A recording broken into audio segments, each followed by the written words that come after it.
We'll begin if you all will join me in prayer, please.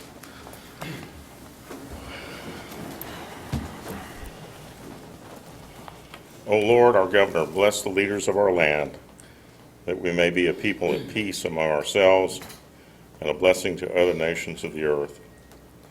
To the President and members of the Cabinet, to governors of states, to leaders of cities, and to all in administrative authority, grant wisdom and grace in the exercise of their duties. Almighty God, our Heavenly Father, send down upon those who hold office in this state and in our city and in our county a spirit of wisdom, charity, and justice, that with steadfast purpose they may faithfully serve in their offices to promote the well-being of all people through Jesus Christ our Lord. Amen. Please join me in the Pledge of Allegiance. I pledge allegiance to the flag of the United States of America and to the republic for which it stands, one nation, under God, indivisible, with liberty and justice for all. I'd like to welcome everybody to our meeting tonight. Whether you're participating in live streaming or here with us in the chamber, we're glad to have everyone participate and be present. I'll officially call the meeting to order, which has been duly posted. And the first item on the agenda is citizen communication and input. I believe we have some. So, Amanda, you want to go ahead and begin? Yes, Mayor.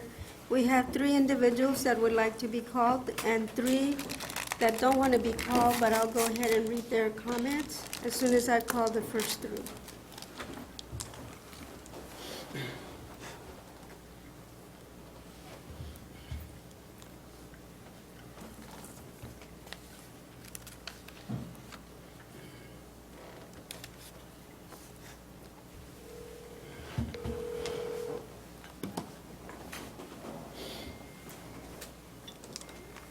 Hello, this is Ron. Ronald Corkill, Yes. this is Amanda with Ronald the city of Harlingen. Yes, hello. Hello, how are you? Just I'm doing you filed a citizens communication form. You have 2 Yes. minutes, and I'm going to go ahead and start the clock, and you can start speaking. Okay? You may start. Okay. Right now? Yes. Okay. Hello, my name is Ronaldo Corkill, representing my grandmother Ida Leston at 3822 Bourbon Street. And I'm here to request the contractor registration of Rangel and Eric Garza of GemStar Homes and Construction be permanently revoked. My first visit was since 2019, was on March 10th, 2021. On that date, I found numerous construction defects and multiple building code violations. From then till now, Rangel has only replied twice to my 51 text messages.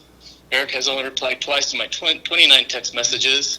They did not respond to any of the Better Business Bureau communications via letters and phone calls. I've sent them 4 copies of restitution demand letters, and they have yet to respond to them since April 19th and April 22nd.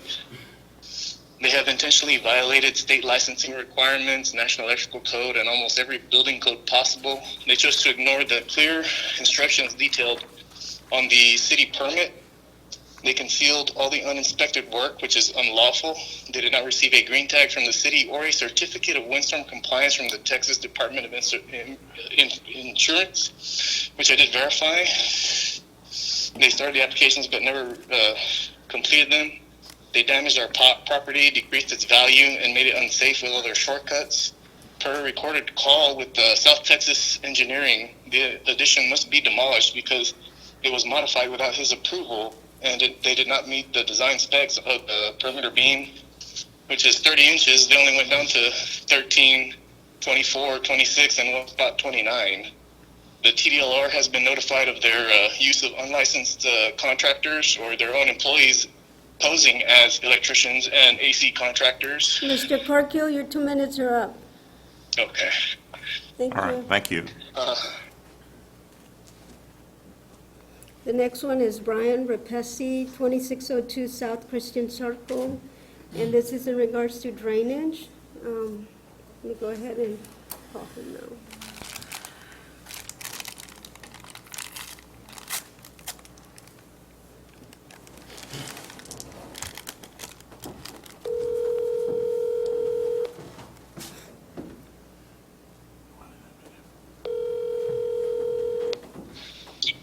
Hello? Hello, Mr. Repassi. This is Amanda Elizondo, City Secretary with the City of Harlingen. You filed the Citizens Communication Form to speak on Yes. drainage. You have 2 minutes, and I'll start the clock now. You may start. Yes, ma'am. My name is Brian Rapassi. I live at 2602 South Christian Circle. I actually just moved in about a week or two ago. And of those 2 weeks, I have been flooded in twice. We have a drainage pipe right in front of our house, and it seems it's not working at all. The city has come out and cleaned. It's just not draining. And 2 of our neighbors across the street have been complaining for about 2 years about this. And we have emails and photos of everything. And we just want to know what's going to happen. Hello? Yes. Are you done? Oh, yes, ma'am, I am done. Oh, okay. Thank you so much, sir. All right, thank you. Yep. Okay. The next one is Ezequiel Barrones, 1409 South First Street. This is in regards to city ordinance regarding chickens. Hold on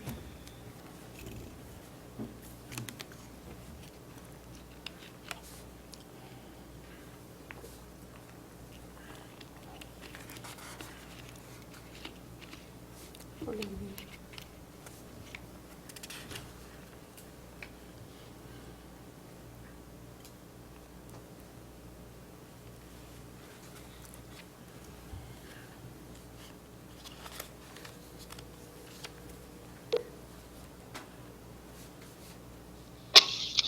Hello? Hello, Mr. Ezequiel Barrones. Yes, ma'am. This is Amanda with the City of Harlingen. You filed a citizens communication form to speak. Oh, yes, ma'am. Okay, you have 2 minutes, sir, and I'm going to start the clock right now. You may start now. Okay, good afternoon, everyone. The reason the communication I filed was in regards to the ordinance you'll have on allowing chickens, fowls within the city limits. I was wondering if y'all would take into consideration maybe adding an exemption. There are exemptions, but maybe adding an exemption to that ordinance where we can get neighbor consent, or the consents from our neighbor, no roosters, no free ranging, they're kept in their cages, but with neighbor consent, it would be possible to allow that. With this pandemic, my boys were I have a 7-year-old, a 5-year-old, and a 1-year-old. They were very, their mental health, they were very depressed, being home all the time. We got the chickens at Tractor Supply about 10 weeks ago, and they've been growing them. They go every day after school. They feed them, they water them, and they just love watching them. Unfortunately, the other day, Animal Control came by and they say, hey, we noticed that you have chickens, just to let you know it's not allowed, but, and she explained to me, and I understand, she's just doing what she needs to do, but that's why I'm reaching out to you all today to ask to see if y'all will consider it, maybe adding that type of exemption where we can get consent from our neighbors, that if that it's okay, that it's allowed. Thank you, sir. All right, thank you. Thank you, ma'am.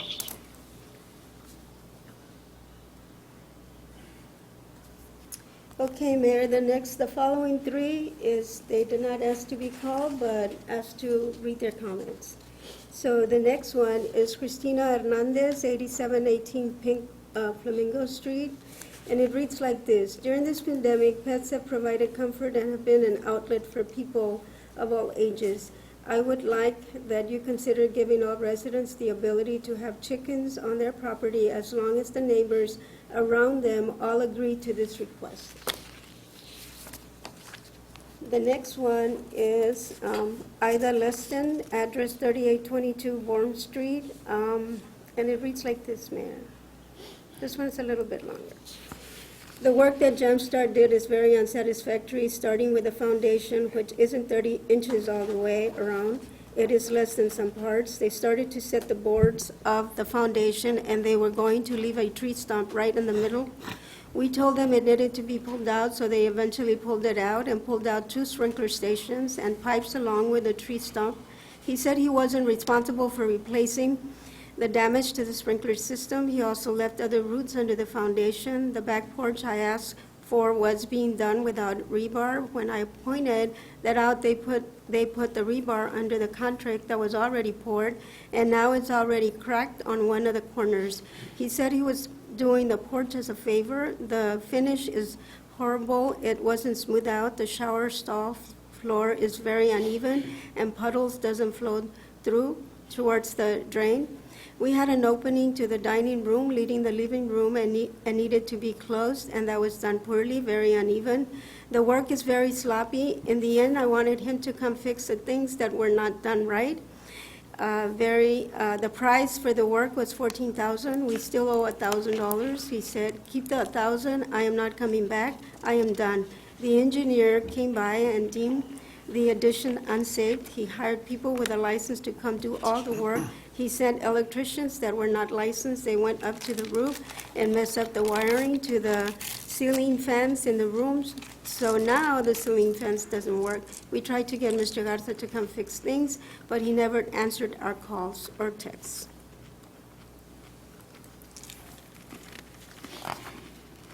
The next one is from Elizabeth Leston, 3822 Borum Street. And it reads like this.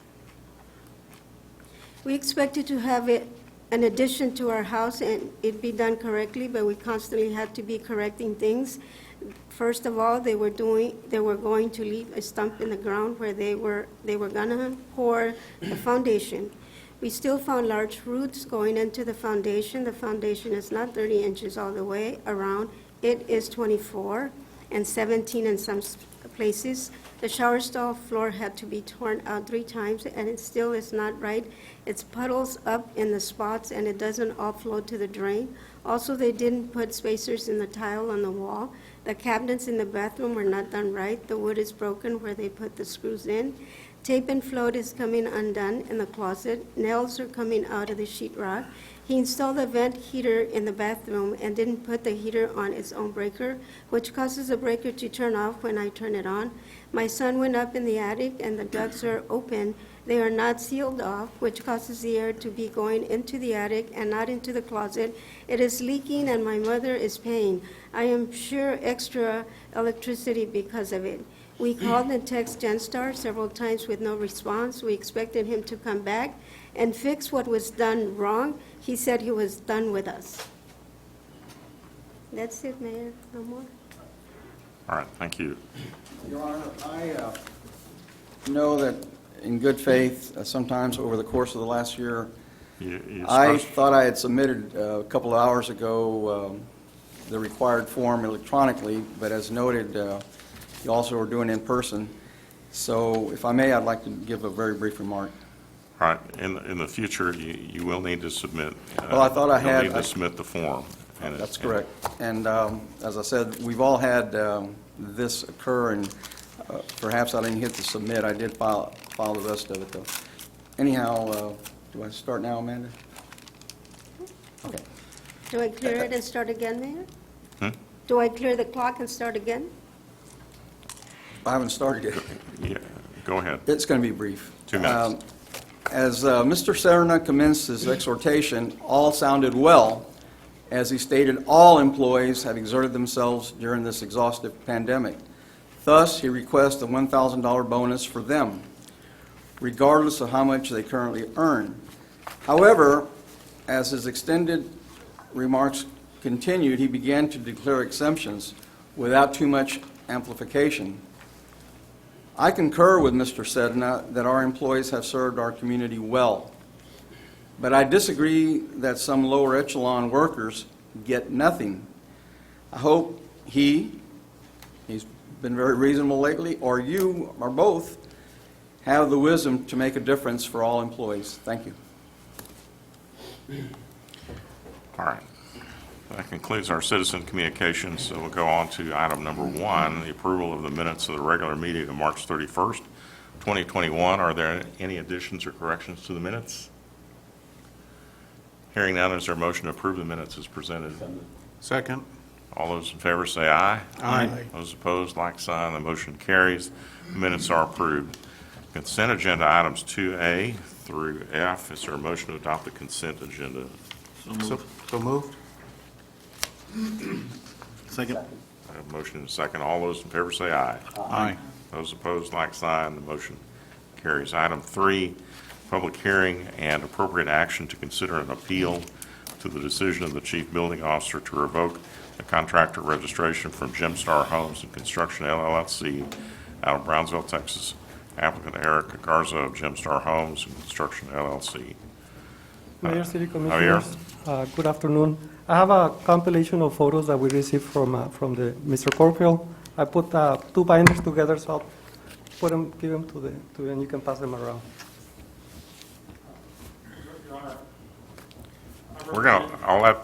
In a moment, I'll call for the public hearing to be open, but we're going to give an initial presentation by the staff on what this item is about. Javier, been vaccinated? Yes. Why don't you remove your mask? You shaved. Yes. I always do. On April 21st, 2021, Mr. Ismael Ortega, our chief building official, sent a letter to Mr. Ray Garza, owner at the time of GemStar Construction, stating that his company's registration to do future work in Harlingen was no longer valid. The registration revocation is due to his subcontractor's failure to obtain proper permits, and work was covered up without proper inspections in a house addition at a project at 3822 Bourbon Street. Staff has received numerous complaints from the property owners about the contractor's workmanship. As per the ordinance, the chief building official has a right to revoke a contractor's registration if the contractor fails to provide proper installation, service, and structural or mechanical integrity in a construction project. Mr. Eric Garza, the new owner of the construction company, submitted a letter on April 27 appealing the revocation of the company's registration. In his appeal, Mr. Garza explains that there were unforeseen circumstances that led to permits from subcontracts not properly obtained, and the letter is in your packet. Staff recommends disapproval of the appeal, as it was noted in the building permit that is also in your packet that was issued in November 9 for the house addition, that all construction work, including sub-trades, initiated without proper city permits were subject to a permit fee, twice the normal permit fee, and the possibility of citations to the municipal court and/or the revocation of the city registration as a contractor in the city of Harlingen. And the revocation of the contractor's registration is consistent with Section 103.3 of the city's Code of Ordinances. That concludes the presentation. May I ask a question? Yes. What is the difference between what the situation you're presenting now and the number of occasions that we've had somebody actually build something like a complete structure without a permit, without anything, and then there's like no replications, whether it was a storage room in the back or the building that crossed the survey line, and we don't make them tear down the house, they don't get a ticket. That one instance in the neighborhood where the person turned a storage room into a living quarters, you know, what's the difference between that situation and the situation that's being presented? The complaints from the property owner, that's the big difference. We're getting a lot of complaints. But the other didn't Yeah. have complaints from the surrounding people. Yeah, so, yeah, it all depends on the situation. I just want to, yes. isn't this more of a civil matter Yes, than an issue with us? this is the problem at 3822 Bourbon Street is definitely a civil matter between the contractor and the property owners, but the city has a right to revoke a registration because yes. I don't disagree with you, but I Yes. just don't know why we're not doing that with everybody else that breaks the. And that's something that we can start doing more often, depending on the city. You can't just pick and. Yes. Gotta be fair, right? Yes, and so this definitely sets precedents for the future But this is mostly based on the I'll complaints. give you an opportunity yeah. to speak in a moment. Please take your seat. Those are my questions. Okay, does anybody have any other questions for Mr. Cervantes? Garza and Ray Garza. You're off. Are they related? Yes, father and son. Yes.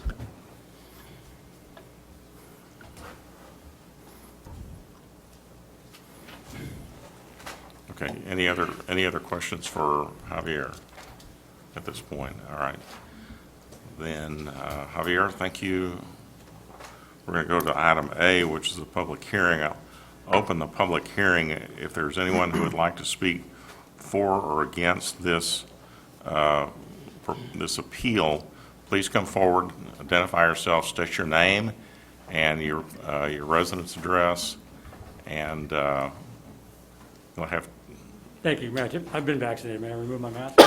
And you don't have to wear, and apparently I can't make you wear the mask anyway, so, but we appreciate you being vaccinated. Thank you, Mr. Mayor. Good afternoon. My name is Eddie Sykes. I'm a lawyer with the law firm of Royston Razor in Brownsville. I represent GemStar and the father and son, Mr. Eric and Ray Garza, both of whom are here. Mr. Garza, senior's in the back, and Eric's right here. They're available to answer your questions if you like.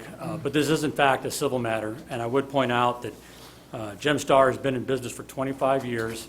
Mr. Garza, Eric Garza, lived in Harlingen until just recently and is in the process of trying to build a home in Harlingen in the West Wind subdivision, and also owns 21 acres in Harlingen and has plans to subdivide those 21 acres and build a gated community. And so this sanction that came down really kind of, in essence, amounts to a death penalty sanction that would prevent GemStar from prevent Mr. Garza not only from building his house, but going forward with the subdivision and doing all other business in the city. And so it's very oppressive to him. And really, the allegations that are really at issue in this case, according to the Chief Building Inspector, is set forth in his letter, April 21st, 2021. I assume it's in your packet. And the reason why I stood up earlier was I didn't see what was in his packet. I don't know what's in there, but the letter, what really it boils down to is that an electrical permit was not pulled for this project, and the city was not called to conduct a final inspection. That's really what the city's issue is here. And GemStar has appealed, and the basis of that appeal is set forth in the GemStar letter, which he indicated is in your packet, and I have extra copies should you need that. But in short, all the permits were in fact pulled for this project with the exception of the electrical permit, and the reason for that is set forth in the appeal because the owner of the electrical company, the sub permit, the owner of the electrical company passed away in the middle of the project. And so when he passed away, the Garzas reached out to his foreman and he assured him that everything was in order. They didn't discover that the electrical permit had not been pulled until after the work had been covered. But GemStar offered the owners to go and open up the walls, call the city back, pay whatever penalties were assessed, fix any issue that was there, allow the city to pass an inspection and close up the walls at no expense to the owner. And all this was done. And I also just want to point out that the city code, section 103, 168, and 103, 170 require that the electrician request and pay for the permit and that the permit be issued to the electrician. So it's really a duty of the electrician who passed away in the middle of the project. But nevertheless, when GemStar found out about it, they wanted to fix it and make it right. And that did not happen here because they just weren't able to get back into the building and they weren't able to work it out. And this is, in fact, I believe, a civil matter that would fall under the Texas Residential Construction Liability Act, and that should be adjudicated in the courts. But if this sanction is allowed to stand, as I understand it, this would be the first time that this sanction has ever been imposed by the city of Harlingen.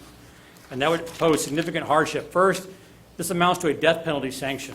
And as some of you may know, Texas courts have held that death penalty sanctions should not be imposed until lesser sanctions have been imposed first, and those do not work. And to do otherwise, to impose a death penalty sanction here, would invoke issues of proportionality, due process, equal protection, perhaps even takings concerns. And as I indicated, it would also interfere with ongoing business interruption. Another project that GemStar has, they just completed phase 1 of the Word and Season Church. And I understand some of the members of the commission are supposed to go to the grand opening of that. Phase 2, they're going to start on phase 2 pending financing. but they won't be able to go forward with that if they're prevented from doing business in the city of Harlingen. So given all that, and like I said, Mr. Garza and Mr. Garza Sr. are here to answer your questions if you have any. They'd really just like to work this out with the city in a manner that would allow them to continue to do business. Thank you. Okay, thank you. Is there anyone else who would like to speak for or against this appeal? The gentleman in the back, Mr. Garza, did you want to, who approached the podium earlier, did you want to speak? If you want to, you can speak now. That's Ismael, our chief inspector. Chief building official. I just wanted to clarify Mr. Oliva's question, or try to answer Mr. Oliva's question. The difference is that we have a contractor that's been in business for 25 years, knowingly pulled out a permit, and knowingly didn't call for inspections. That's the difference versus other individuals, homeowners that do construction without permits. They're not aware or very, versed in the building code requirements. Smiley, the one that was down Lincoln, the guy was a contractor. It was his home. Okay, I just want a clarification because, like I said, I really think this is a civil matter. And, you know, the gentleman's absolutely right. That electrical permit falls on the electrician to pull it, right? Correct. And what is the standard procedure? You make if they do the work, you make them remove it, you look at it, and if it's wrong, you make them fix it, but I think they should be given the opportunity to do that, right? But that's my, I just wanted to try to answer the I question think- to the best of my. Can I ask you a question? Yes, sir. Did you offer them the opportunity to make those corrections, or? I did offer it to them, yes. The thing is that the contractor, from what I understand, was no longer allowed to go into the property, which became a civil matter. which becomes the homeowner's decision, right? Correct. It's a homeowner's decision. Yeah. Yes, sir. So you're saying, like, I know you do a good job and stuff, but I mean, like I said, that's, that really is between them to work that out. And I think in reference to what he said, maybe before we pull their or revoke their right to do work here, let them settle that first and then come back to Yeah, consider that. let them exhaust all. Yeah, I think we're jumping ahead of ourselves. Yeah, I know what it's like to, sometimes things happen in construction, and so what you try to do is you try to work things out. Because ultimately what we want to do is we want to attract more business here. We want a good reputation of being able to do work here in Harlingen. So I just wish there's something we could work out before we finally pull that, or, as the attorney said, that death sentence. Question, I guess, to our legal department. Was this something out the air Ishmael came up with, or is this legal department has reviewed this?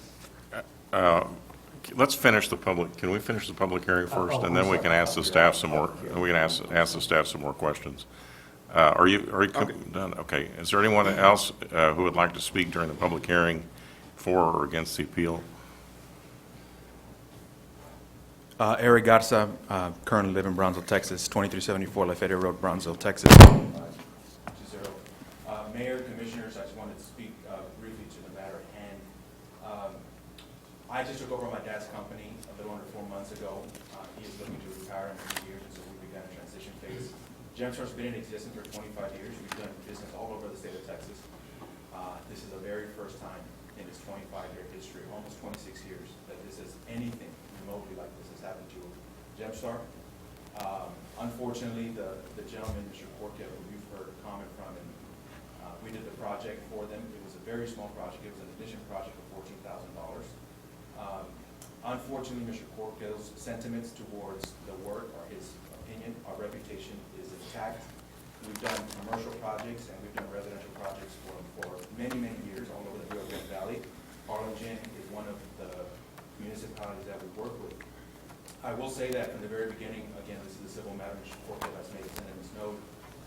The gentleman has tried to defame and do stuff to our company, to our business, calling people redundant across the state. I'm a Texas Aggie, and one of our codes is Aggies don't lie, cheat, or steal, or tolerate those who do. And we've done the very best we can. Quick question. Yes, sir. Do Aggies return phone calls? Because, or text messages, because from what I'm seeing, Mr. Corco was text messaging you, and you never got any response. Yeah, I can speak to that. The reason is because just like the city imposed a revocation on us out of concern of what he might do, we didn't respond because he was taking our comments out of context. Before he even made communication with us, he had called people we do business with, vendors of our company, and tried to event and tried to get them against us. And so we already felt at that point it was no longer reasonable for us to communicate with him. We just didn't know what he would do with our text messages, with our phone calls. He emailed my church.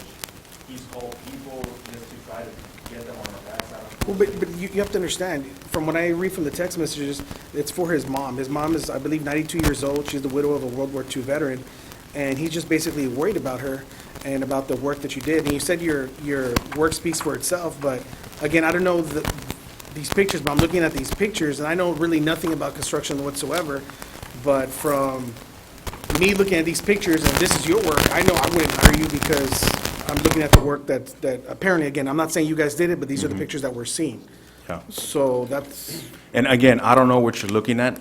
I could tell you stories of presumption that have taken place of tampering with the work after we had already left there to try to make his case, but I don't want to go there. That's a civil matter. So I don't know what you're looking at, sir, so I really can't respond or anything to it, but I will say our workmanship is top quality. We wouldn't be in business this long if our work wasn't in quality, both commercial and residential. The situation at hand is that we've been prevented from doing any further business in the city. I have a 21-acre development off of Briggs Coleman that I'm trying to get going. I have my own personal residence that there's dirt on the lot, but that's it because I can't move forward with building my own house. I'm a taxpayer here in Harlingen of multiple properties, been committed, and so active in my church, and we've done community out. And so there's a lot, again, but I just feel that this action was a little bit unwarranted. I would have preferred some benefit of the doubt or due diligence, given the fact that we've done countless projects in the city of Harlingen, and our record, to our knowledge, is intact and in very good standing. And so we just want to continue to do business with the city. May I make a motion that we, I just wanted to make a Well, hang motion. on, we need to conclude the public Oh, I'm hearing. sorry. Is that Go okay? ahead. Yes, sir. I'm sorry. I'm happy to answer any questions, but again, it's our intent to continue work, and we tried to remedy the situation. We did, in fact, Mr. Ortega, I believe, Ismael Ortega is correct. We wanted to go in there, cut a hole so the city could inspect it. Unfortunately, we assumed that our electrician, who passed away during the course of the project, had pulled the permit, and we can continue to move forward with his staff in good faith. We didn't find out until we called for final that had in fact not been pulled. Of course, a situation we've never run into before. And so, but again, Mr. Corkill prevented us from going on the property. He put stipulations behind us if we wanted to go on the property. And so unfortunately, we couldn't complete the work. We couldn't follow through. And so any attempt was ill-received on his end, unfortunately. But that's all I have to say. Yes, sir. Here somewhere around here, a windstorm inspection was not done. We did. So as a matter of fact, the city conducted a foundation inspection and passed it. The city conducted a rough and plumbing inspection and passed it. We did get a WPI-1 for it, and we do have a WPI-2 ready. The engineer for the structure for the foundation. So we have an approved engineered letter for the foundation to begin the project. Did I hear? Again, so he said that he didn't, an inspection was done by an engineer. Yes, sir, we have the letter to approve it, yeah. a windstorm. Who was it, Dad? The engineer, the foundation, the WPI-1, the company? Manny Benavides out of Brownsville. Yes, sir. And then, so do you do your own foundation work? You hire a sub? We hire sub, we subcontract our work. Do you do your own plumbing or you hire a sub? We hire sub, And the electrician obviously is a doesn't sub, hire a sub. correct. And then roofing, you hire a sub? and Correct. you do your own roofing. Okay, and who do you use for roofing? I just took over the company, the man. Who do we use for roofing? Jesus what? Out of? Jesus Mendoza out of Rio Hondo. And so you're basically, you're a general contractor. Correct. is that it? Yes, sir. And you sub everything out. For the most part, yes, sir. Yeah. Thank you. Thank you, Mayor. Okay, all right, thank you. Is there anyone else who would like to speak for or against the appeal of this decision? And then I do have another question. Yeah. Did people review Okay. this? Yeah, we addressed the questions that were presented to us by planning. All right. So I've got a couple of questions. One is,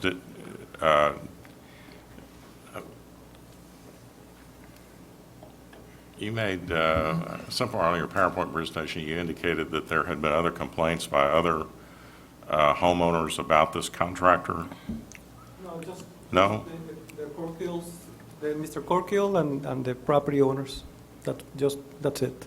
Not from the neighbors or. So Go do back, they go don't back, have, I'm sorry. go back to another slide. Earlier slide. You said staff has received numerous complaints from the property owners about the contractor's workmanship. So you're just talking about this property owner, not other property owners? No, this property, 3822 Bourbon. Yeah. So they haven't been warned or sanctioned previously or fined or anything like that? No. It's the first time we Okay, have this because problem. I don't recall us ever, at least in during my time frame, I don't recall ever doing this. No, it's the first time, I think, in probably 10 ever, probably. Yeah, that's an issue. So is there anything else that they can do other than just give him the death sentence? Well, you could do a suspension if you prefer, or you can grant the appeal, or you can withhold the revocation. Those are basically the two choices. And you said this is the only time that they've had any type of complaints? Like just this specific project? You don't have a history from other projects where they have complaints or anything? No. So this is not like a continuous thing, like they're No, it's habitual? the first time with this company. All right, so this question is directed to the city attorney, and if you feel like we need to discuss this in executive session, I guess you'll have to tell us. But are there other options here other than either upholding the appeal or denying the appeal? Could there be a conditional upholding of the appeal? Yeah, that I would can include address. perhaps the payment of a fine or some kind of probation? Is Yeah. that an option? I can address that here. The action on the agenda item is consideration and possible action regarding the appeal. It's pretty broad, and so in my opinion, that would encompass all of the options that were referenced. Of course, in here in 1033, denial, suspension, revocation. Also, granted, this agenda item pertains to the application and the revocation of the registration. There are other options such as just general ordinance violation citations and the like. But the language in the agenda is broad enough to encompass other options. Is there a range for a fine? Is there a range for a fine by ordinance for this violation? Do we know? I want to say it's up to 2,000, but I'm not entirely sure about that. I was going to say that we'll probably issue a citation to court and let it go through the court system, Mayor, the municipal court, or the city council could also suspend the registration for a period of time. That could be another option as well. Right, yeah. Mayor, if you don't mind, we've closed the public hearing, right? Right? I'd like to make a motion to deny, I don't want to revoke their license, and I'd like to put that to a vote. I think this needs to go through the proper channels, and it's a civil matter. And based on the history of just what I've said on here, if we start, we have to really look at that when we start finding people who are taking away their licenses when, in my opinion, people have done worse, or other contractors have done worse, and we've been told there's nothing we can do. It's like asking for forgiveness after the fact. But in this particular case, I'd like to make that motion. So I strongly feel that it's a civil matter. And I don't think they've exhausted every. So your motion is to sustain the appeal. Sustain the appeal. To grant the appeal. Yeah, that, I don't want to revoke, I want to revoke their license or anything. So I have a question once again for legal. You have a second? So this can be revisited, obviously, this is going to Did you civil second it? court. This can be revisited after civil court. Well, that's a totally different process. I mean, right here, we're just talking about city registration. I'm just trying to figure out. I mean, if it becomes, Time flow if it turns into civil litigation, I mean, you know, the commission can do what it wants, irrespective of that. All right, we have a motion and a second. Is there any other discussion? I don't agree with totally, I mean, I don't want to give them the death sentence, because I don't think they deserve it, especially when they have a history of doing good work. But at the same time, I think there should be some kind of how do you say, consequence for what they've done. So I don't know if I totally agree with just sustaining the appeal. Well, that's why we leave it up to the courts to do that, because we've had, I think, far worse things happen, and it hasn't gone to this point, and I'm just, I'm a little perplexed on why it's even being brought up. It's a single, I mean, if the gentleman had a history, a company that's been around 25 years doing good work, apparently, first time it's come up, and this is the first time it's come up with any contractor. You can't tell me it's the first time somebody didn't pull a permit for electrical, somebody didn't pull a permit for a foundation, that they had shoddy work.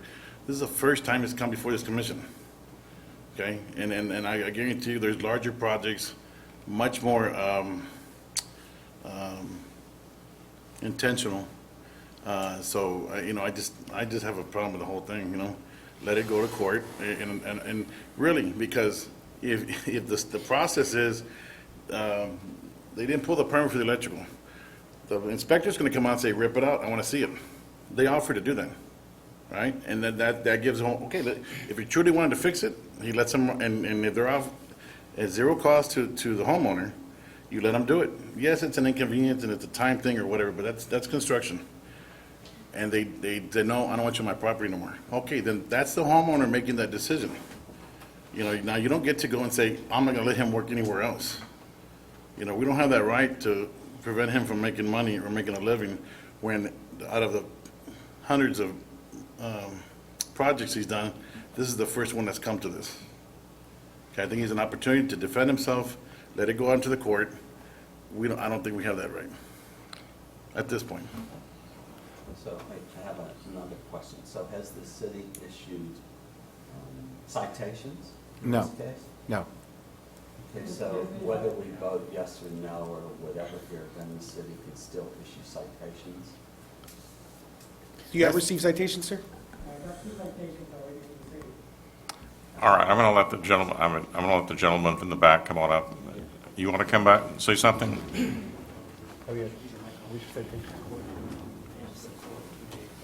My name is Ray Please tell me. Please tell us who you are and. I'm Ray Garza. I'm actually the ex-owner of GemStar. My son just took over. But yes, I've been cited by the city for that project already twice, for two citations. That I'm going to court tomorrow, actually, For this project? for that project. Okay. All right, thank you. Mayor, I just handed those to your council, copies of the citation. All right. All right, so there have been citations issued related to this project. The only thing I would like to say, and I hope I misunderstood you, Mr. Garza, when you implied that this was a small job, maybe a small job to you, but it was a big job to the ladies that had this job done. It's a lot of money to them. And that's a concern for me, too. All right, any other discussion? All right, we have a motion and a second to reinstate the registration of the contractor. Okay, so it would be to reinstate his registration, and allow him to continue to build in Harlingen. Yes, sir. All those in favor say aye. Aye. Aye. Those opposed, like sign.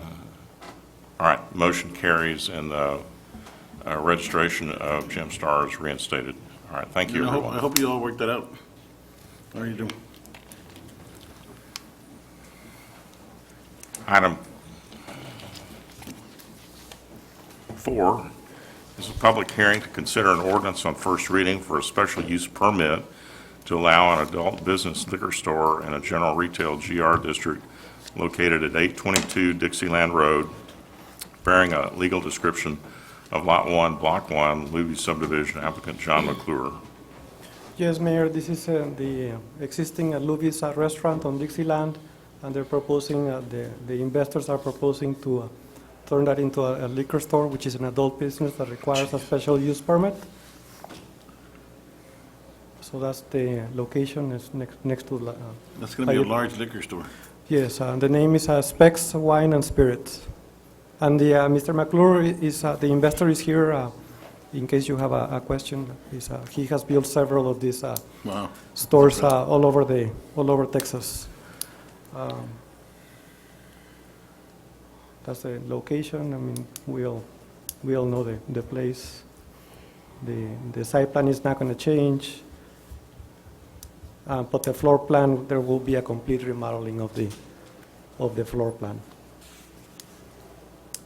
Staff recommends approval of the SUP, subject to the following conditions: maintain applicable state permits, maintain the required spacing and the landscaping, video surveillance, at least 30 days retention, and permits from all the departments must be obtained.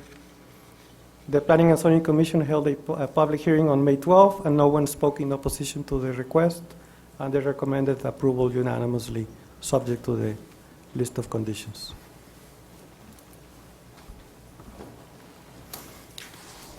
All right, does anybody have any questions for Javier? We'll go to item A, which is a public hearing. Anyone here want to speak for or against the issuance of this SUP? Is there anyone? Hearing no one, I'll close the public hearing and go to item B, which is consideration of possible action to approve an ordinance on first reading for special use permit SUP to allow an adult business liquor store in a general retail district located at 822 Dixieland Road, bearing a legal description of Lot 1, Block 1, Louis subdivision. I'll ask the city attorney to read the caption, please. An ordinance amending the Code of Ordinances of the City of Harlingen to issue a special use permit to John McClure, care of McClure Partners, to allow an adult business liquor store in a general retail district located at 822 Dixieland Road, bearing a legal description of Lot 1, Block 1, Luby subdivision, subject to obtain and maintain the applicable state permits, maintain the required parking spaces and landscaping in accordance with city regulations. 3, provide video surveillance with a 30-day retention of the video. And 4, comply with the requirements administered by the Planning and Development, Building Inspections, Environmental Health, Fire Prevention, and Police Departments. Is there a motion to adopt the ordinance on first reading? Motion for approval. Second. Motion and a second. All those in favor say aye. Or is there any discussion?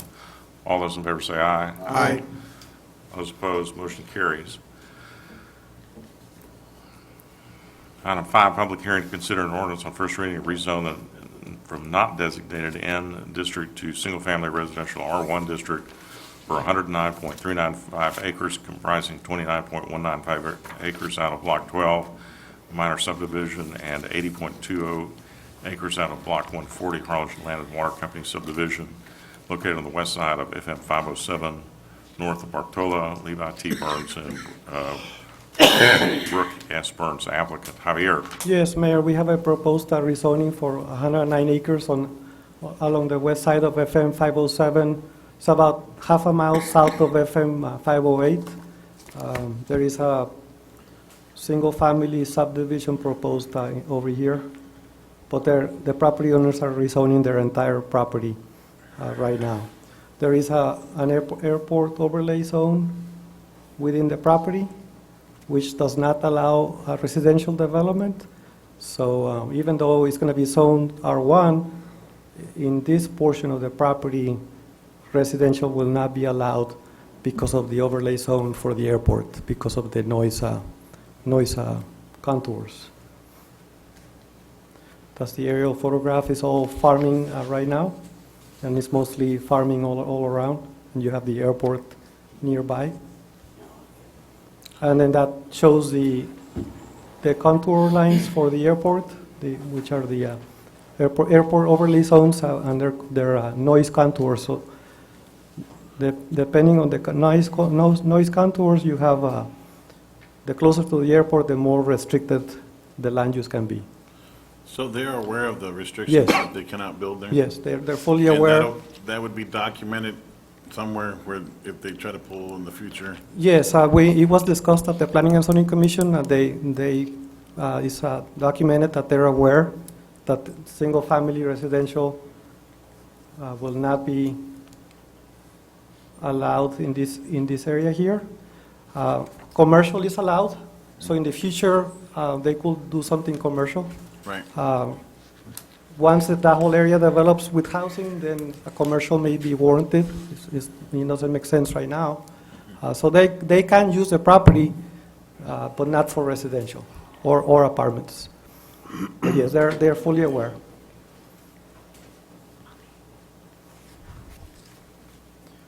Future land use map calls for rural residential, is in line with that. Aerial photos, site photos.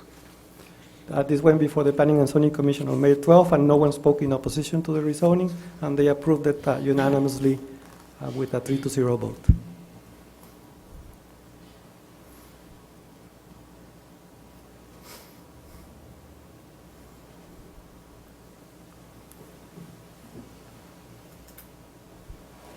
Public hearing? Okay, is there, well, we'll go to item A, which is the public hearing. Is there anyone that'd like to speak for or against this rezoning? Is there anyone? Hearing none, I'll close the public hearing and go to item B, which is consideration and possible action to approve an ordinance on first reading to rezone from not designated N district to single-family residential R1 district for 109.395 acres comprised of 29.195 acres out of Block 12 Minor subdivision and 80.20 acres out of Block 140 Harlingen Land and Water Company subdivision located on the west side of FM 507 north of Bartola. Ask the city attorney to read the caption, please. An ordinance amending the Code of Ordinances of the City of Harlingen, rezoning from not designated district to single-family residential district for 109.395 acres comprised of 29.195 acres out of Block 12 Minor subdivision and 80.2 acres out of Block 140 Harlingen Land and Water Company subdivision located on the west side of FM 507 north of Bartola, providing for publication and ordaining other matters related to the foregoing. Before I ask for a motion, I want some clarification from Javier on the exchange between him and, or between Albert Molina and Brian Wren. So you sent Brian an email advising about the rezoning, and his response was, and you asked if the airport had any objections, and Brian's response was, as long as the overlay is protected, I have no comments. Yeah. So is the overlay protected? Yes, we will be in charge of protecting the overlay. So we all the development goes through planning. So if we get any proposed residential subdivision here, or even one house, we will deny it because the overlay district does not allow. Okay. Yes. Yes, sir, that was my question about, in the future, how are we going to document if somebody tries to pull a permit to build there in the future? And he assured me that it would be protected, right? Yes, That it would be we. flagged. Yes, for sure. Okay. Is there a motion to adopt the ordinance on first reading? Okay, we have a motion. Is there a second? Second. A motion and a second. Any other discussion? All those in favor say aye. Aye. Those opposed, like sign. The motion carries. Item 6 is a public hearing and possible action to approve a one-year action plan budget for fiscal year 2021-2022, year 47 of the Community Development Block Grant CDBG program in fiscal year 2021 to 2022, year 27 of the Home Investment Partnerships program. Good evening, Mayor and Commissioners. As you know, the city of Harlingen is an entitlement community for funds from the U.S. Department of Housing and Urban Development. Every year, we have to submit an action plan to HUD, letting them know how we're going to spend our funds. The action plan is due to HUD in August the 15th. This year, we happen to also be working on our 5-year plan with the cities of San Benito and Harlingen. That's not included here, I'm just saying that for information. We put out a NOFA back in February or maybe March. Applications were due in April, and we received applications from all of these. I'm not sure if you can read, I can barely see them, but the amounts here are a little different. We did receive a letter from HUD just yesterday informing us that the allocation to our city was going to be $13,441 more, and that's for CDBG money. So instead of $912,031, we're going to be receiving $925,472. So you don't have that amount, but it is up there because I corrected the amounts. We did have a meeting with our board, and they came up with these recommendations. As you can see, we received applications from the Parks Department for Victor Park Sports Lighting, Victor Park Pool Improvements, Harlingen Sports Complex, and then we also received an application from the Fire Department for a brush truck, an application from Public Works Engineering for street improvements for Fillmore Avenue. These are the nonprofits that we received applications from: Amigos del Valle, Area Agency on Aging, Boys and Girls Club, CASA, Family Crisis Center, and Sunshine Haven. As a department, we also submitted application for Housing Rehab Administration, and if you go down from there, for the home funds, we did not receive any applications from anyone outside of our department for home funds, so we're requesting that whole amount for the programs that we administer in our department, and also for administrative support. Moving down, we've got the Housing Rehabilitation anticipated program income also, and anticipated program income from HCDC. They actually retained that. We just have to report it to HUD. So as you can see, the board recommendations, they chose to go ahead and fund everyone that applied. As a staff department, I would like to ask that we fund projects that will be fully funded so that the projects can be completed, and we're not waiting around for funds to be spent. We do need to use the funds, so if we choose to fund projects that can be fully completed, that's what we would like to recommend. That was going to be one of my, or may I speak? I have a question. I see that, like, for example, like the street improvements, it's 261,000. The board's recommending 8,000, and then you have the other one with Amigos del Valle, which is a big deduction, but we're giving them, small amounts, and then the brush truck. I mean, could we not put those total dollars? I mean, just deny that completely and put it to somewhere else that'll. Yes. Because we can. Because this funding is very specific, it can only be used for the approved funding purposes. So if we only get $37.5 for a $200,000 brush truck, I can't buy the brush truck and I can't use that money for anything else. Oh, I see. So that it's might. restricted. I mean, so you have It's to very apply restricted. it. You have to apply it where it's going. Where it's going, so. So you can't put that 37 somewhere else. So you can here, but what I'm saying is that if they don't give us a full 200,000 for the brush truck, and I only get 37, I can only use it to purchase a brush truck, so I wouldn't be able to utilize that funding because I can't buy a part of a brush truck. So my question, could we take that Yes. 37 and move it to like the Haven and Yes. fully fund them? Yes. Or can we get something else? Because my thing is that I want to be able to fund the fire truck the brush truck, because this is something that they need. I know they didn't get, the last one they got was like, I believe in 2011, and they need a bigger one, so that way when they respond to a lot of brush fires and stuff like that, they can actually, do it correctly and safely. Oh, I agree with you, but I think we can fund that somewhere else. Well, why when we got it right here? I mean, I would say it right, because we say we're gonna fund it somewhere else, and we don't. We have the perfect opportunity right here. You see the lighting. But you're only funding a portion of it. No, I want to give them, if they want the $200,000, I want to give them We still have to $200,000. buy the brush truck, correct? The brush truck is something they're requesting. Right, yeah. Yes. And so so we can find that, or we can try to find that in our budget. But why do that when we can just take away a little bit, say, from the lighting of the Victor Park sports lighting?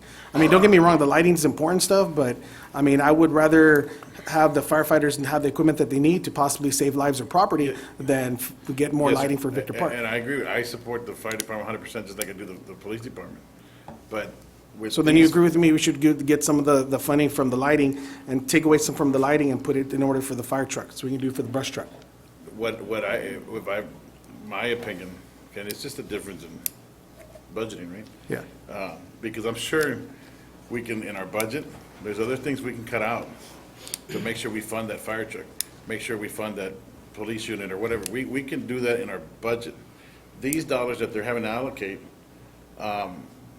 we don't, I like to leverage the money that we're getting through this program to fully fund, like the crisis center or the Sunshine Haven, or wherever it is that they're short, to not put that burden on that entity, and that they're fully funded.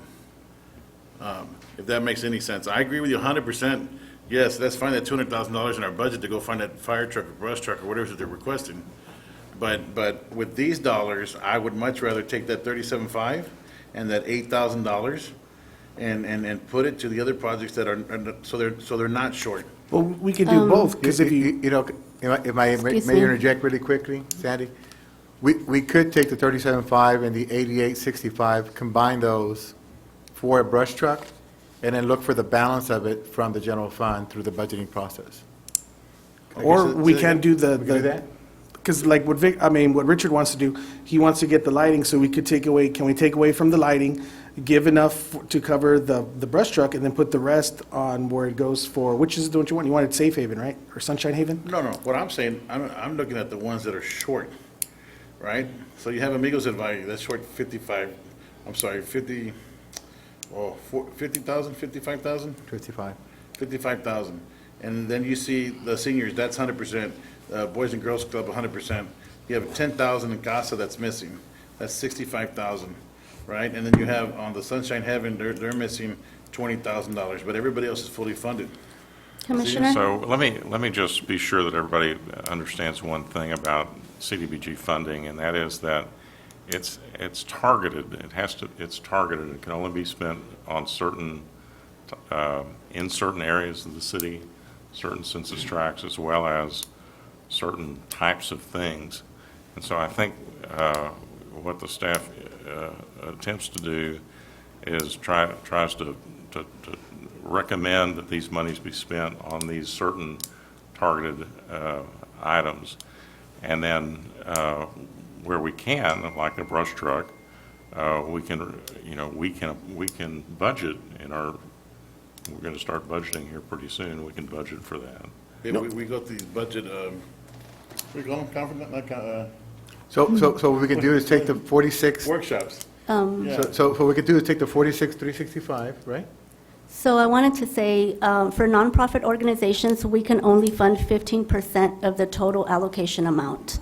So if you add the amounts that are recommended here, that's right under 15%. So we really cannot take, Oh, so you cannot do what I'm asking? no, I didn't want to interrupt, I'm sorry. Okay. But no, you can move money around within the nonprofits, but you cannot go over 15% of the 925,472.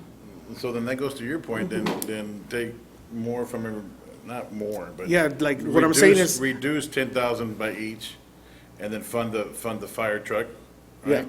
Like what I was saying is like the lighting at the sports complex. That's a huge amount. So then, but take some of that amount and put it to, Yeah, reduce put it, I'm saying reduce it. I know. Yeah, you get, I understand. No, but I understand your point, I didn't know that was the percentage. But yeah, so I agree with it. All right, well, Is this working? It's actually very low. It's off. No, it's on. There Oh, you there go. we go. Bingo. Okay. Welcome to the meeting. Yeah, well, thank you. On street improvements, Fillmore Avenue for 8865, what is that? That is the amount that the board recommended, only because after they... What is the project? Fillmore Avenue is, let me check what the boundaries they were requesting. They're not going to be able to do anything with the 8800, Correct. right? So, and don't we have a street maintenance fund? Yes. What they were requesting was from Frontage Road to M Street and from J Street to D Street. To do what? To overlay, mill and overlay the street. Oh, okay. And I had a question, because I know you mentioned earlier, you're saying that you prefer things that can all be paid at once and just done like that, right? And that's basically, because I was talking to Dan earlier, and Dan was telling me that's basically the way it's been doing right now. Like, whatever you can pay for at once, just do it, and then the rest, just 'cause you have to. But, like, for example, because from what I understand from what Dan told me earlier, we can use some of this money for drainage projects, right? But again, drainage projects are very expensive, I understand that. But, like Dan was mentioning, and I liked his idea, is that we can do it in phases. So like, say, for example, we do a project here, and we do it in phase one, phase two, phase three, kind of like what we're doing with the destination park. I think that would be better use of some of this money, because, I mean, look at the raining. I mean, look, it's just raining today. You see all the issues that we have with the drainage. You see outside of the police station where it's all flooded. And I think we should start changing the way we're using this funding. Instead of paying for everything, just in one chunk, if we can do it in phases, especially with things in regards to drainage, I think that would help. That's just my idea. I think we should start doing. Okay, so, just so I make sure I'm understanding correctly. So the fire truck, the brush truck, the 37,500, that's the max amount you can put into that? No, that is what the board recommended. You can, if you choose to fund the fire truck, like, the commission has the ultimate vote. So The what 15%? I The guess 15% is here's social. I guess the other question. What other things are on here that would qualify, that's not being presented before the commission, that we can consider? So these are the applications that we received, because as part of our citizen participation plan, we have to put out a notice of funding availability, and then the departments apply for projects. And The departments? Yes, the departments, and in this case, the nonprofits. So these are the applications that we received. You can't, in other words, you can't add anything else. I already asked. We can't add anything else. But we have a drainage department, or? The what? The or- Public Works? Public Yeah, what I'm Works? talking about in the future. Like, right now, they can't add anything else to it, because I asked earlier, right? Right, so like Right, next year, they can apply. But, so let's make sure. So, Public Works didn't apply for anything here? They drainage? applied for Fillmore Avenue street improvements. For street improvements, But not for drainage? not for No. drainage, no. Okay, and we probably have some opportunities there for drainage, or not? In qualifying census tracts, yes, I would say so. But they won't be able to do But- that until the next time, which is in February, correct? Right, February of next year is So we when would we have to get the would. city engineer to make some After- proposals. So after considering all the applications that were timely submitted, the CDBG board met and reviewed the applications and recommended these allocations from the CDBG funding. Correct? Yes. Okay. Obviously, the commission can change it, but I do think, I just want to note that CDBG board met, spent considerable amount of time to review the applications, and that this was the recommendations that they presented. Well, then, what would I have to do? Like, do I have to make a motion? I make a motion to change the funding, because I want the fire truck to be funded. Well, going back to what Dan says, we're gonna buy the truck. We just gotta figure out where else. During our workshops, we can pull, so if we give them what the board has recommended, which is 3075, we're gonna get the money. Yeah, but why wait till we have to get the money then? We got it right now. All we have to do is move it, and we can use that for something else. Because the board has already, they went through all these applications, and I see what you're saying, let's take out, for example, the the lighting. He brings a good point, the lighting, yeah. Yeah, because ultimately it's our, the board makes a recommendation, but ultimately it's our decision. So I think we should take away from the lighting, and then just like, I agree with Richard. Like, Richard wants to do the social services ones, all the social programs, then take away out, and whatever minimum amount they have to hit the 15%, the maximum we can give them is 15%, then fill them out, the 15%, but then put the maximum out in order to get the fire truck. They already have 15%, right? She says they're close, right? Right, it was actually 15% of the original amount of 912,031, so right now, it would be just a little bit more. So they actually got what they wanted as far as not. Or the most we can give them, yeah. So what this is on the fire truck is, from the CDBG funds, we could get 37.5, and then the city can fund the remainder to buy the brush truck. Is that correct? Well, I would recommend that you do the 37.5 and the 88, is that a 65? Yeah, 88.65, yeah. You combine those for the brush truck, and then we would find the balance of it through the budgeting process and the general fund side. If you still want to do the lighting. That's But if we take away the lighting, can we fully fund the Yes. brush truck? Yes. And if you take away the lighting and fund the brush truck, then we'll have to pass out of the general budget to do the lighting. But it's gonna come out of the budget. So you could combine the 37.5, the 88.65, and then take 153,635 from the 185, and you would hit the $200,000. So I say, why are we putting? I understand what you're saying. You get what I mean? Just Yes, sir. do it now, and then we can worry about the other stuff I agree later. with you, the fire truck's a little bit more important than the lighting at this point, Yes, correct? yes. And so I what we agree. could do is whatever balance is left over for the Victor Park sports lighting, we could work through that during the budget process for the general fund. Okay. Do you want to make that motion? or- I hope that's, So I how- hope it's clear as it can be. So how would I just make the motion to fully fund the brush truck? All right, well, I think From we where? have, it's likely that both of the projects will be funded. But no, like right now, because I know what you're saying about the budget. I suspect that it's all going to get funded, but, but if you prefer to fund, if you all prefer to fund the brush truck with the CDBG funds instead of the Victor Park Sports Complex, that's fine. Can you be more specific about what the motion is exactly? Do you have the numbers, Dan? I know yeah, Dan's got them. I'm doing it right now. He's got the numbers.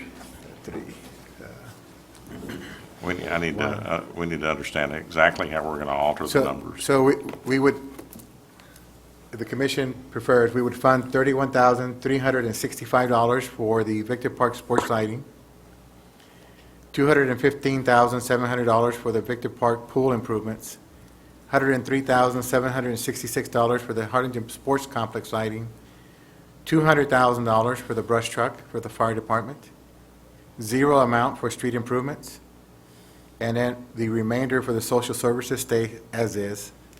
Amigos del Valle, $10,000. Area Agency on Aging, $10,000. Boys and Girls Club, $60,000.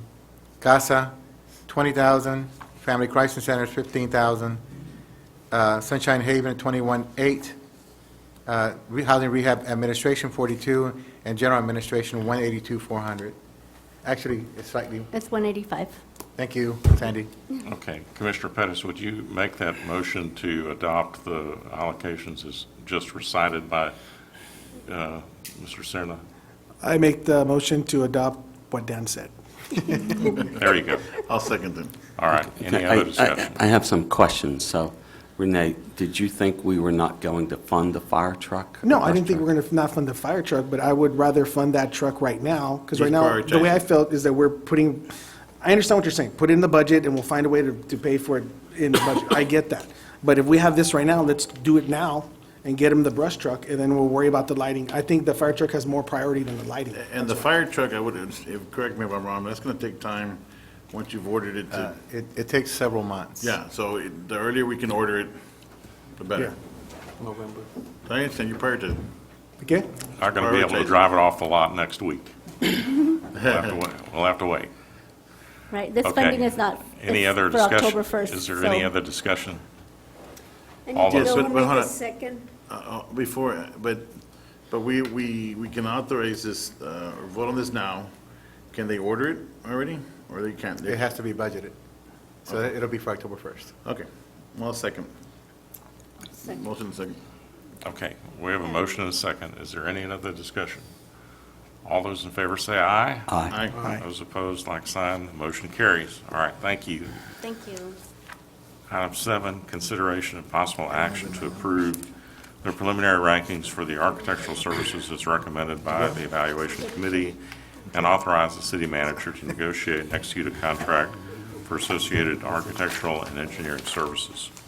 Good evening, Mayor, Present City request for Commission. qualifications number 2108 for Phase 2 of the Lansing Hill Park project. Sorry. Good evening, Mayor, City Commission. We advertised for a request for qualifications for architectural and engineering services for Phase 2 of the Destination Park, or Lansing Hill Destination Park. As a result of the advertisement, we received 5 responses. The evaluation committee ranked all 5 proposals, and the top ranked firm was GMS Architects. Those rankings are in your backup to the agenda, and you can see the rankings, and there was 4 evaluators. It was Carlos Sanchez, Andy Vickstall, Rodrigo Davila, and myself, Javier Mendez. Okay, can you please explain to me, and I think I always ask this, but explain to me the basic, how you're ranking them? I mean, what are the, what is the criteria you're looking for, and how do you decide who gets an A, who gets a B, or the point system you're using, if you can describe that? And then, how am I reading who got first place, second place? Is it the total points that we're looking at? Yeah, so if you see the average on the very bottom, the bottom row, I highlighted it, it's like a maroon, reddish color, and it also has number 1 in the bottom. So that's the one that scored the highest based on the average of all the evaluators. You don't have it on the, can you put on the screen or no? I do not have a copy of it. Okay, because if I'm looking at this correctly, under, value third, the 1, 2, the third block down, you know, Carlos Sanchez, Gymnec was 75, GMS 90, the next company 60, and then 75. That's correct, right? That's, you're basically giving them points. Correct. How are you determining those points? Okay, so what they are is, we rank them based on 4 different criterias. The number 1 is on their professional qualifications of the team. Number 2 is on experience, availability of the project manager, understanding of the project. Okay, hold on, because I want to go a little slower. That first one, the first criteria is what? Professional qualifications of the Which team. means, are they certified, qualified? Right, so what we do is we set up the standards, right? So the minimum qualifications is that they have 1 professional licensed architect or engineer on board that's going to be in charge of the project with 5 years' experience. Okay. Okay, and then preferred qualifications is that they have 2 professional licensed architect or engineers with 10 years' experience. And then if you go down to the next one, experience and availability of the project. Hold on, don't, I just want to understand it. So you got 2 that got a 90, the one that got a 60, what did they get dinged for? I mean, did they get dinged because they didn't have somebody on staff, or? I can't tell you. Andy, can you answer that, or? I just want to understand how, because this always kind of baffles me how we come up with who gets the A, B, and C grade, you know? And I want to make sure that it's a clear and transparent process, right? Like, again, if you're looking at professional qualifications, and okay, so like you're applying for a job, right? You got a master's degree and you have so much years of experience. If each company has that, they should get the same amount of points, right? Correct? Correct. Okay, so in the case of why one gets 75, one gets 60, what are they getting dinged for, and what's the points value in that? Good evening, Mayor and Commissioners. So I believe, you know, we do have our criteria, our basic questions, right? You have, is the team qualified? Is the... But is that a matter of opinion, or is it a matter of fact?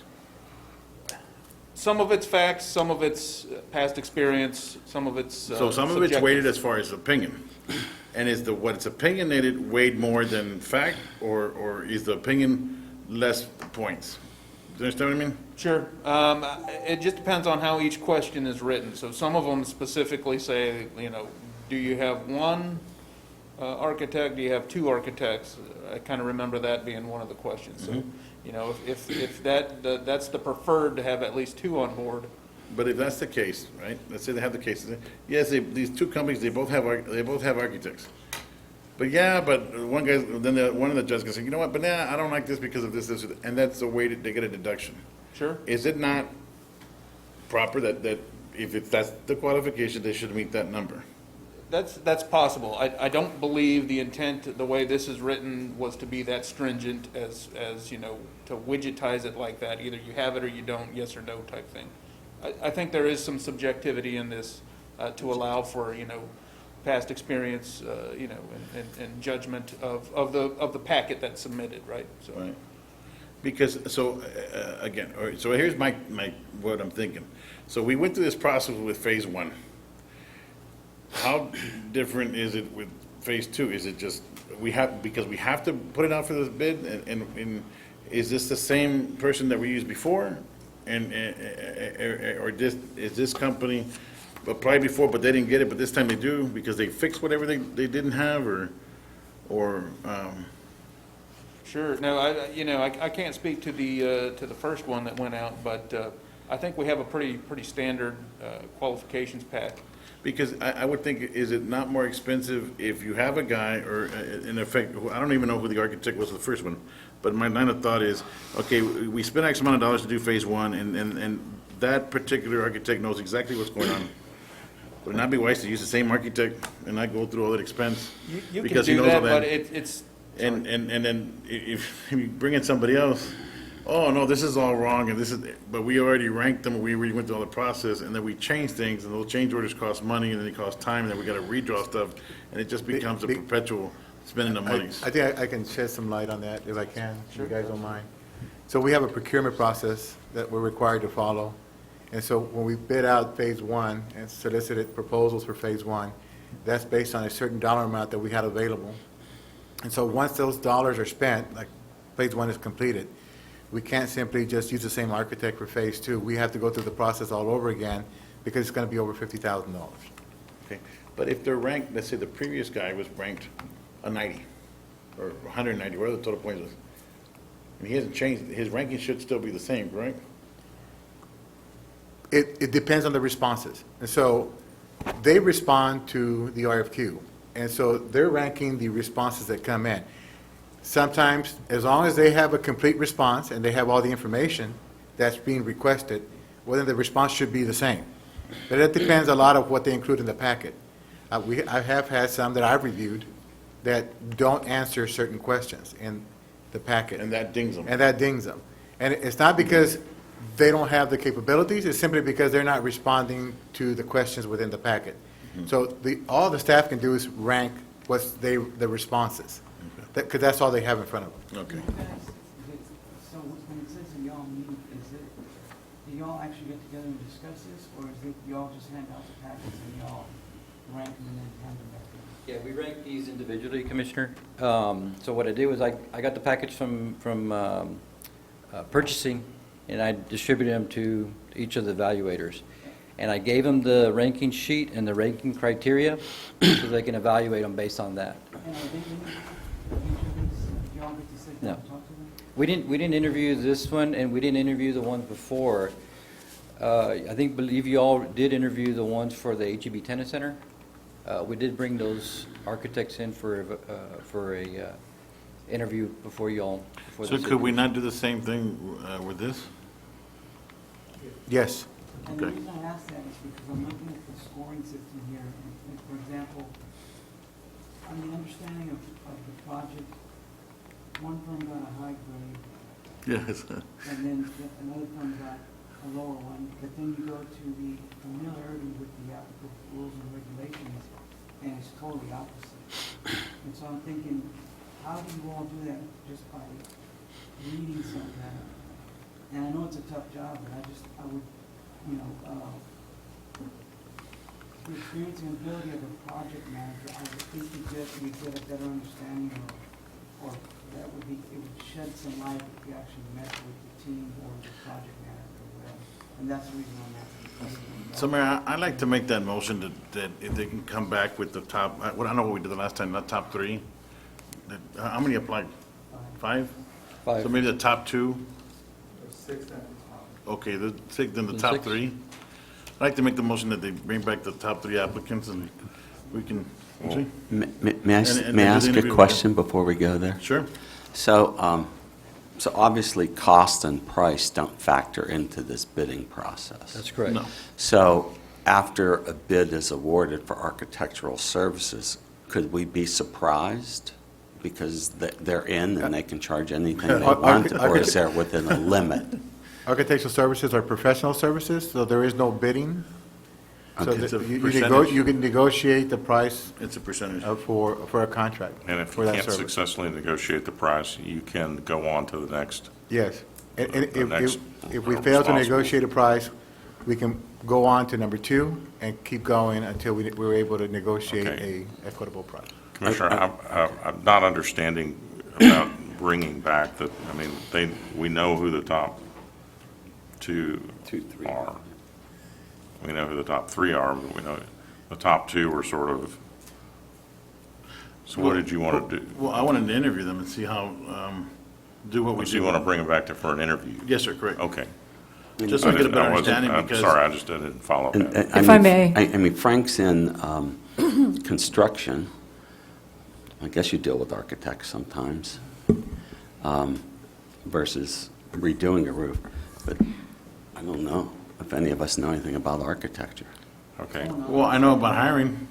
No, what, I know how to hire. I'll give you an example. Is when I go out to my customers, instead of them just reading my proposal, they can make a decision on 2 or 3 proposals. But if I'm giving the opportunity to explain to them what I'm going to do and what I have to offer, then most times they're going to get a better understanding of what I'm going to do, and there's a savings in that process. And my thing, Commissioner, is again, is to understand the grading process where it can be so skewed, like the example he just pointed out. How can you rank them that they're familiar with the project and then their knowledge of the project, but then those same two, it's the exact opposite? You know, that doesn't make any sense. Some of it, a lot of it's subjective, some of it's based on the That's correct. criteria. Now, Right. when they make presentations, the decision by the commission is also subjective, based on the presentations. Yes, sir. Right, so at the end of the day, it's going to be subjective.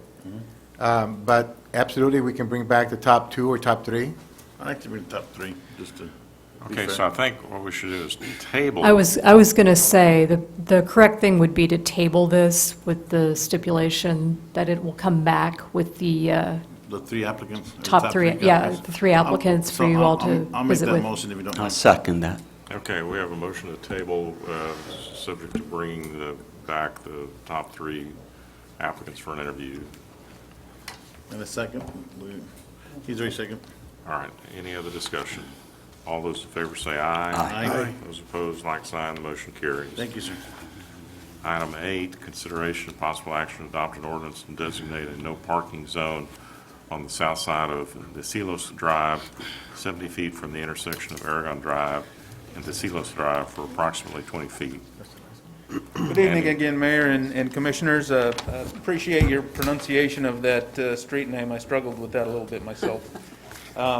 The issue here is the property owner has had some issues with the sanitation pickups at the residence due to people parking too close to the containers. So we are proposing a 20-foot no parking zone to accommodate sanitation pickup at this apartment complex.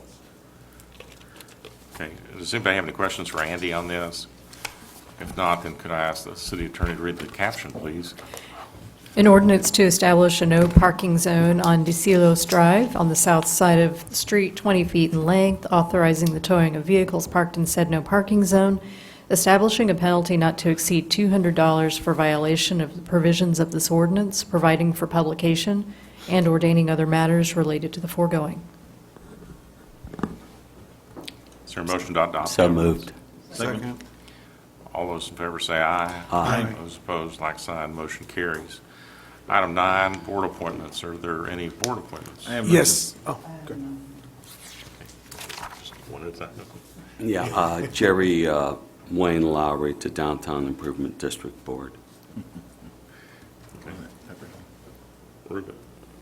None. I have several. I would like to put George Garcia on the Community Development Board. I would like to put Sarang Rama on the Convention and Visitors Bureau. I'd like to put Omar Villarreal on the Library Advisory Board. And I would like to put Juan V. Garcia on the Planning and Zoning Board and also the Utility Board of Trustees or the Waterworks. What was the last one? Waterworks. I'm sorry, who to Waterworks? I'm sorry? Who are you appointing to the Waterworks? Oh, Juan V. Garcia. J.V. Garcia. Okay. All right. Is there anything else? All right, is there a motion to? Wait, I have a question. On the Waterworks, does somebody have to rotate off before coming on, being appointed? I What believe was your this Is that a concurrent appointment? That one was, his term expired this month on, I already spoke to Mr. Campbell. It's a concurrent appointment. It's a Mayor, concurrent because appointment, with, yeah, okay. Let's see. All right, all right, is there a motion to?